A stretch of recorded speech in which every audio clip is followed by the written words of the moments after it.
and just be transparent as possible. I have been really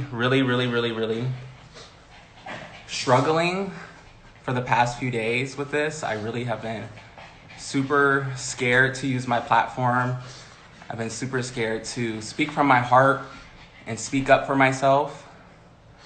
A lot has been going on, a lot has been changing, but I know this might come to a shock to a lot of people, and I want to be raw with you guys. This is why I'm doing it on live and not on a YouTube channel. I don't want to monetize this. I don't want any gain from this. The only gain I want is peace and my truth, and this is my personal truth.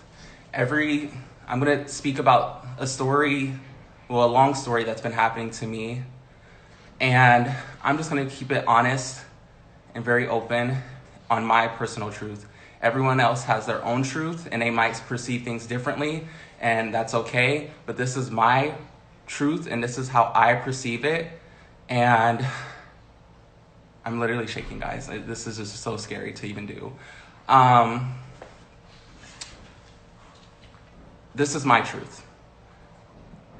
I'm going to move forward, speak on my platform for the better of the beauty community, and no longer be silenced, no longer be manipulated, no longer have fear, and speak up for myself, because I've been manipulated. I have had fear of speaking up and not using my voice. I'm going to be talking about why I no longer support JeffreeStar, JeffreeStar Cosmetics, and ShaneDawson. This has been really hard. I've actually been processing this for months. I've never said anything on my platforms. I try to keep everything under the radar, but silence is complicit. Silence is complicit, and I will no longer support JeffreeStar or JeffreeStar Cosmetics this day forward. I cannot do it.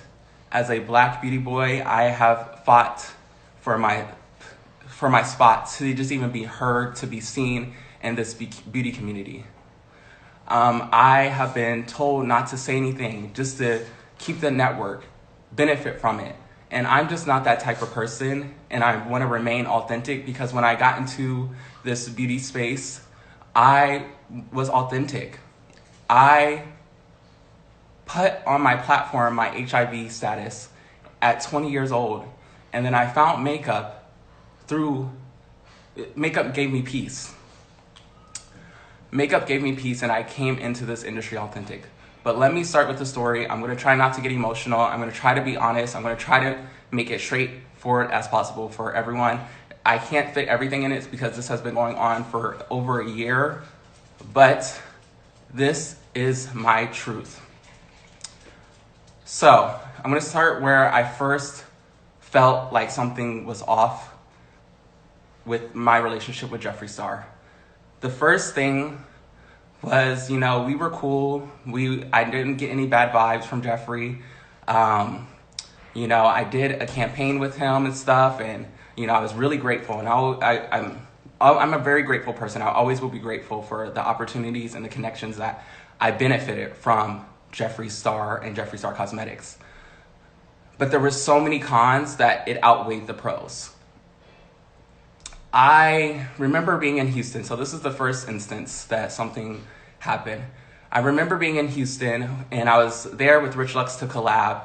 And, Jeffree was there. He was doing work and business and all that kind of stuff. And we were sitting in a Louis Vuitton store with several people in the store. And I was excited. I was having fun. I was getting to kind of see the behind the scenes of Jeffree's life.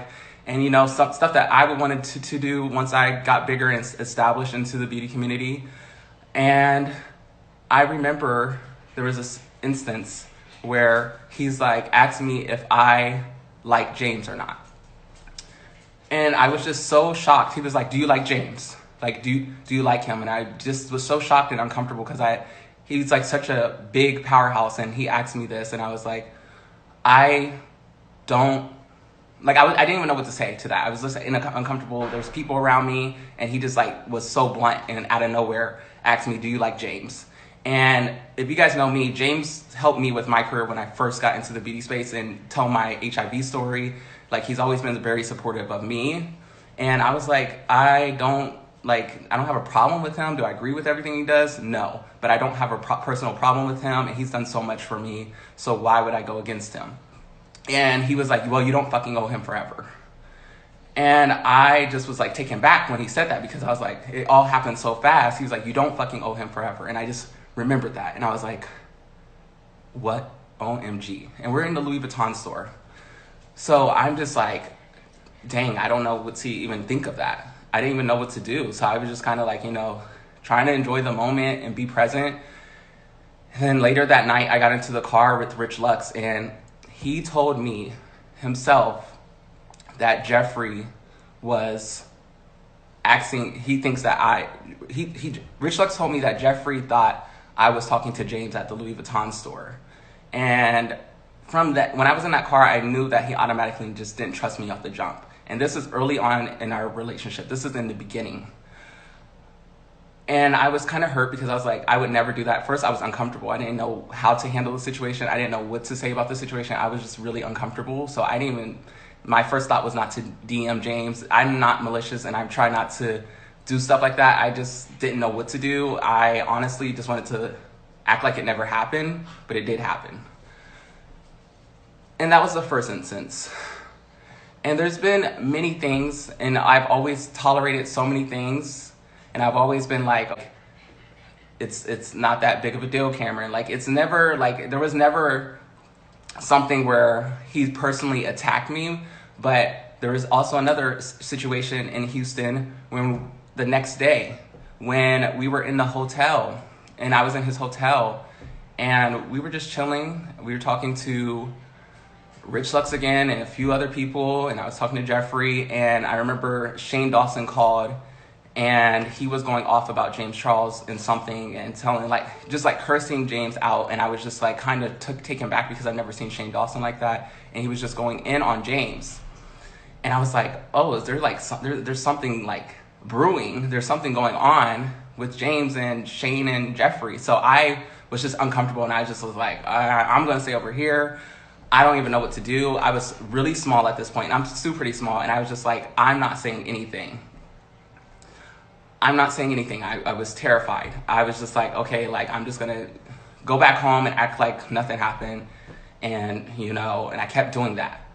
But I knew from there, Shane wasn't the person that he was perceived online, but I didn't really have any effect. Like, I don't record things. I don't have hard facts. Like, this is not about receipts. This is about what my personal experience. This is all from my mouth. There is 3 sides of every story. So, you can have a side and pick a side, but this is my story, and I just want to be upfront.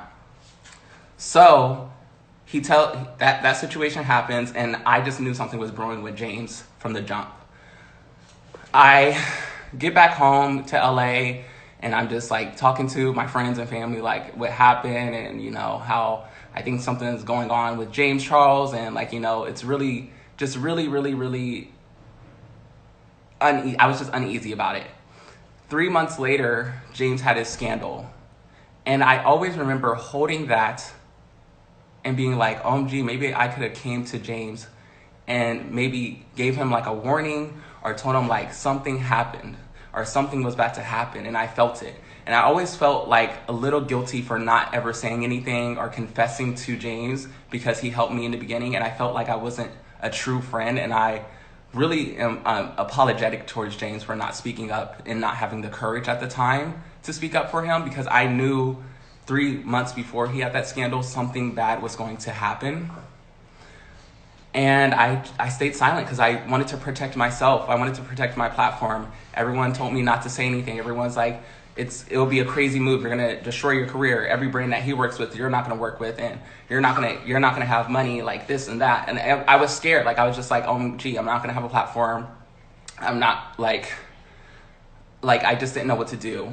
And I've never, and James never did anything to me. I've always supported James. He's always been very sweet. He's always been very authentic to me behind the scenes. He's never, like, he's a very business driven person, but he's never done like things where I have to like think about it and feel manipulated or fear or feel like I have to think twice about it. I've never felt like that. And that's why I felt so bad, because he never did anything. And I felt like I should have stood up in that time and said something. So there's a lot of other stuff. I just always had that, you know, weird energy. I just knew like all that history and all that stuff was going bad with James, and I just felt so bad, and I reached out to him, and I didn't even confess to him when I reached out to him. I was so terrified, but I just wanted to make sure that he was personally okay, because it's a lot to handle being attacked from all angles, especially from powerhouses. And this is even scary for me because I am so small still. So fast forward, you know, things are okay. I'm just kind of keeping under the radar. I'm still supporting Jeffree, still supporting James. I'm still supporting, like, posting JeffreeStar cosmetics and all that kind of stuff. And yeah, so then there's a situation, and when Mitchell, I don't want to get him into this because he's not really part of the story, but we were at Mitchell's event, and I remember talking about Jackie. And I was like, I think like you need to apologize to Jackie or something along the lines, like review her palette, or, you know, just kind of like as a Black influencer, I'm always going to be supportive of Jackie, and I've always looked up to her. She's always done so much.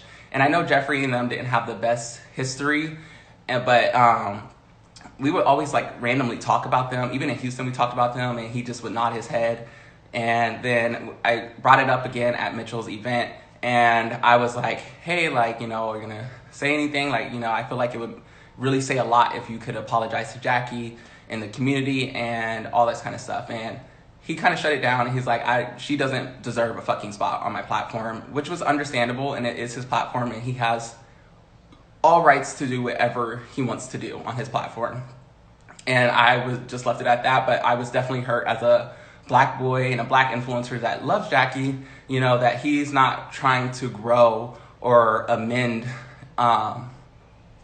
that disconnect that he did, or that wrongdoing that he has done. So I was just like, whatever. It wasn't personally towards me, so I was uncomfortable, but I just was like, whatever. It really isn't his, it's really not his platform or his job to do it.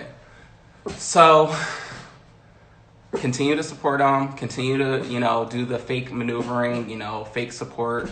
And I got to a point, like, you know, where I just felt like, hey, sorry guys. I got to a point where I just didn't feel, I don't know why they're barking.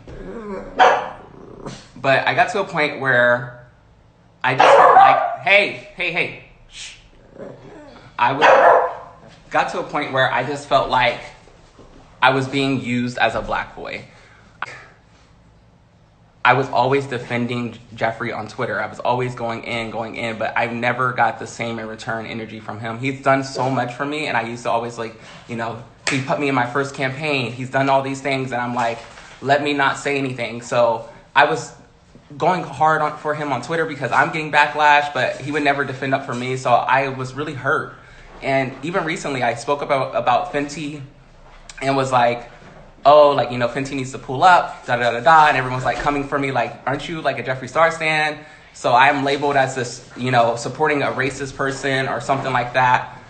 And I'm like, he sees what's going on because he's favoring the tweets under it, but he's not sticking up for me, or, like, you know, and I continue to speak up for him and stick up for him.